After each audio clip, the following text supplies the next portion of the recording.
ഇനി അടുത്ത ചോദ്യം സ്ഥിരമായിട്ട് പണ്ട് കുറേ കാലങ്ങളായിട്ട് ചോദിക്കുന്ന ഒരു ചോദ്യം. അപ്പോൾ ഈ അടുത്ത് കുറച്ച് കാണാറില്ലായിരുന്നു, വീണ്ടും ആവർത്തിച്ചിട്ടുണ്ട്. കലണ്ടർ എന്ന ടോപ്പിക്കിൽ വരുന്ന കുറച്ച് ചോദ്യങ്ങളാണ്. ഇവിടെ തന്നെ last day of century cannot be എന്ന് പറഞ്ഞാൽ ആവാൻ സാധ്യതയില്ലാത്തതാണ്.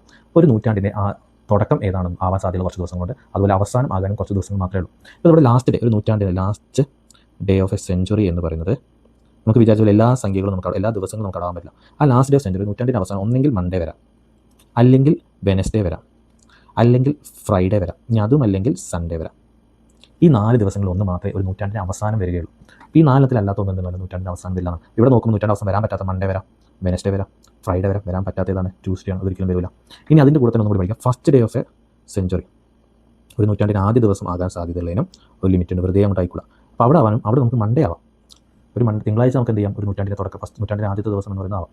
അതുപോലെ നമുക്ക് ട്യൂസ്ഡേ ആവാം, അതുപോലെ നമുക്ക് തേഴ്സ്ഡേ ആവാം, അതുപോലെ നമുക്ക് സാറ്റർഡേ ആവാം.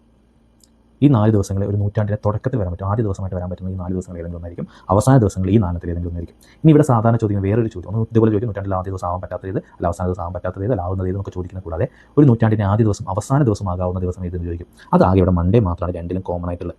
അപ്പോൾ ഒരു നൂറ്റാണ്ട് തുടങ്ങുന്ന തുടക്ക ദിവസവും ലാസ്റ്റ് ദിവസവും ആകാൻ സാധ്യതയുള്ളത് ഈ മൺഡേ മാത്രമേ ഉള്ളൂ. അതിന് മാത്രമുള്ള പ്രത്യേകതയാണ്.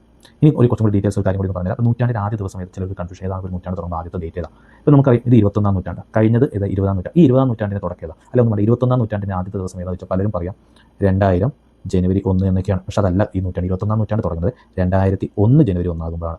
അതൊന്നോർത്ത് 21-ാം നൂറ്റാണ്ട് തുടങ്ങിയപ്പോൾ 2001 ജനുവരി 1-ലാണ്.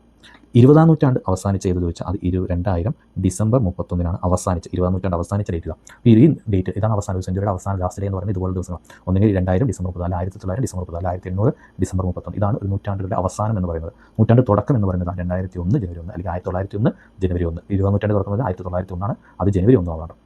ചിലരിപ്പോൾ 2000 ഏത് നൂറ്റാണ്ടിലാണ് ചോദിച്ചാൽ പെട്ടെന്ന് 21-ാം നൂറ്റാണ്ട് വരും. കാരണം അങ്ങനെ പഠിച്ചിട്ടുണ്ട്. കാരണം 1900 എന്നൊക്കെ പറഞ്ഞാൽ 20-ാം നൂറ്റാണ്ട്, 1947 സ്വാതന്ത്ര്യം കിട്ടിയ നൂറ്റാണ്ട് വെച്ച് 20-ാം നൂറ്റാണ്ട്, 1900 20-ാം നൂറ്റാണ്ടാണ്. അപ്പോൾ 2000 ആകുമ്പോൾ 21-ാം നൂറ്റാണ്ട് ആയി വരില്ല, 2001 ആകുമ്പോൾ ആവുള്ളൂ. അപ്പോൾ അതും കൂടി അറിഞ്ഞിരിക്കുക. എന്തായാലും നമുക്ക് അടുത്ത ഭാഗത്തിൽ